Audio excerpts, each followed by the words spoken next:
কিশোরগঞ্জ গ্রামে এক গরিব পরিবার বাস করত। তারা অনেক গরিব ছিল। সেই পরিবারে রীতা, তার ছোট বোন গীতা আর তার মা বাস করত। তার মা ছোট্ট একটা জমিতে চাষাবাদ করে সংসার চালাতো। রীতা গরিব হওয়াতেই স্কুলের সবাই তাকে তাচ্ছিল্য করত। একদিন স্কুলে, আসতে পারি ম্যাম? কয়টা বাজে? এখন আসার সময়? দুঃখিত ম্যাম, আমি আসলে জমিতে পানি দিয়ে আসছি, তাই আসতে একটু দেরি হয়েছে। তাহলে যাও, সেখানেই পানি দাও। পড়ালেখা করতে এসেছো কেন?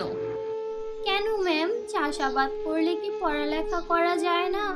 এক সময় তো মানুষ চাষাবাদ করেই খেত। আমার মনে হয় আপনার দাদাও এটা করে খেত। আর চাষাবাদ করি বলেই আপনারা টাটকা সবজি খেতে পান।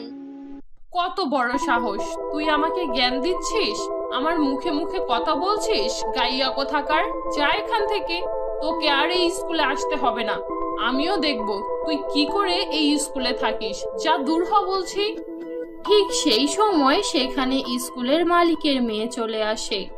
মে I come in ma'am? Of course honey, please come. এটা কি হলো ম্যাম, আমাকে ঢুকতে দিলেন না? ওকে কেন ঢুকতে দিলেন? সেই কৈফিয়ত কি আমি তোকে দিব? তোকে যেতে বলেছি, যা এখান থেকে। এই শুনে রীতা কান্না করতে করতে স্কুল থেকে বের হয়ে যায় আর বাসার দিকে যেতে থাকে।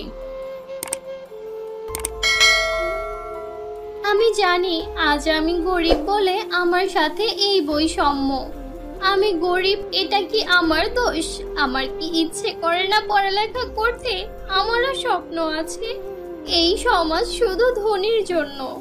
এমনকি আমাদের সমাজ গড়ার কারিগর শিক্ষক যদি এমন হয়, তাহলে আমরা কি শিখব? কোথায় যাব? আসলে গরিবের জন্য হয়তো কোনো জায়গা নেই।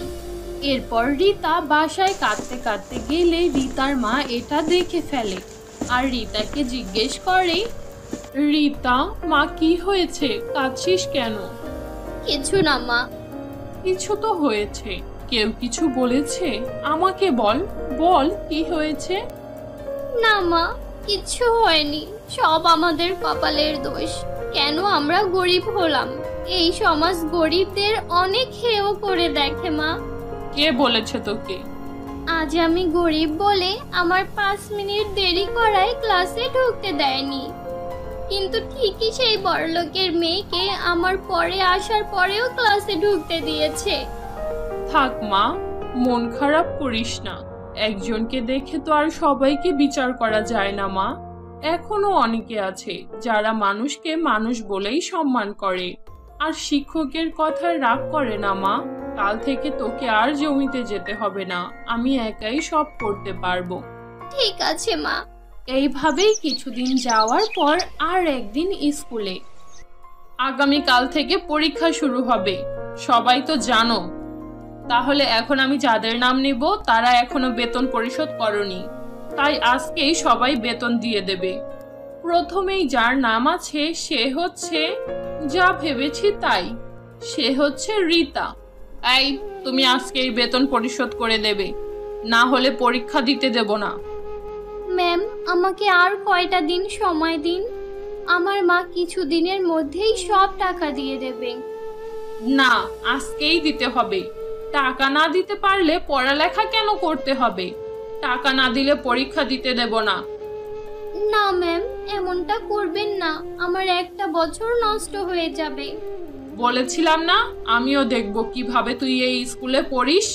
যা, তাও তোকে কাল পর্যন্ত সময় দিচ্ছি।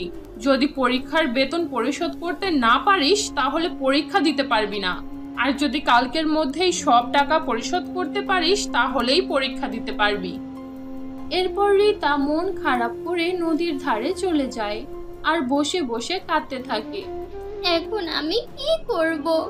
আমি যদি আমার মাকে বলি, সে তো অনেক চিন্তা করবে। আর কিভাবে এতগুলো টাকা দিবে একদিনের মধ্যে? আমার মনে হয় পড়ালেখা ছেড়ে দেওয়াই ভালো। হ্যাঁ, সেটাই করব। ম্যাম ঠিকই বলেছে। চাষার আবার কিসের পড়ালেখা, যাই মায়ের সাথে জমিতে সাহায্য করি। যেই রিতা যেতে নেয় তখন সে নদীতে একটি খরগোশকে ডুবে যেতে দেখে। এ কি, খরগোশটা পানিতে পড়লো কি করে? আমাকে এই খরগোশটাকে বাঁচাতেই হবে। এরপর রিতা সেই খরগোশকে পানি থেকে উদ্ধার করে। আর যেই রিতা খরগোশটাকে মাটিতে রাখে, খরগোশটা একটি পরীর রূপ ধারণ করে। এ কি, কে তুমি? ভয় পেও না বন্ধু, আমি এক পরী। আসলে আমি গাছের উপরে উঠেছিলাম আর গাছের উপর থেকে এই নদীতে পড়ে যাই, আর তুমি আমার জীবন বাঁচালে। কিন্তু তুমি তো খরগোশ ছিলে। হ্যাঁ, কারণ এক ডাইনির অভিশাপে আমি খরগোশ হয়ে জীবন কাটাচ্ছিলাম। আর সেই অভিশাপ থেকে আমি তখনই মুক্তি পেতাম যখন কোনো ভালো মনের মানুষ আমার জীবন বাঁচাতো। আর তুমি আমার জীবন বাঁচিয়ে আমাকে মুক্ত করলে। তোমাকে অনেক ধন্যবাদ। তুমি মুক্ত হয়েছো শুনে খুশি হলাম পরি। তোমার জন্য শুভকামনা। ধন্যবাদ তোমাকে। কিন্তু তুমি এই জঙ্গলে কেন এসেছো? আসলে আমার মন খারাপ থাকলে আমি এখানে বসি। কেন, কি হয়েছে? তোমার মন খারাপ কেন? তারপর রিতা তার সাথে যা যা হয়েছে সেই সব পরীকে বলে। বুঝেছি বন্ধু, তুমি চিন্তা করো না, আমি আছি তো। আমি তোমার সব সমস্যার সমাধান করে দেব। এই বলে পরী জাদু করে তার হাতে একটি গয়না এনে দেয়। এ কি, এই স্বর্ণ বিক্রি করব? না রিতা, এই স্বর্ণ বিক্রি করলে তো তোমার একবারই কাজ হবে, কিন্তু আমি এমন ব্যবস্থা করব যেন তুমি রাতারাতি ধনী হয়ে যাও। কিভাবে? তুমি এই স্বর্ণ তোমার জমিতে পুঁতে রাখবে, তারপর দেখবে কি হয়। রিতা পরীর কথা মতো সেই স্বর্ণ জমিতে পুঁতে রাখে। আর পরের দিন সকালে সে দেখতে পারে তাদের জমিতে অনেকগুলো স্বর্ণ। আর সেই স্বর্ণ বিক্রি করে রিতা তার স্কুলের বেতন পরিশোধ করে। এইভাবেই তাদের জমিতে অনেক স্বর্ণ উৎপাদন হয় আর তাদের সকল অভাব দূর হয়ে যায়। এরপর থেকে রিতা তার পরিবারকে নিয়ে অনেক সুখে জীবন কাটাতে থাকে।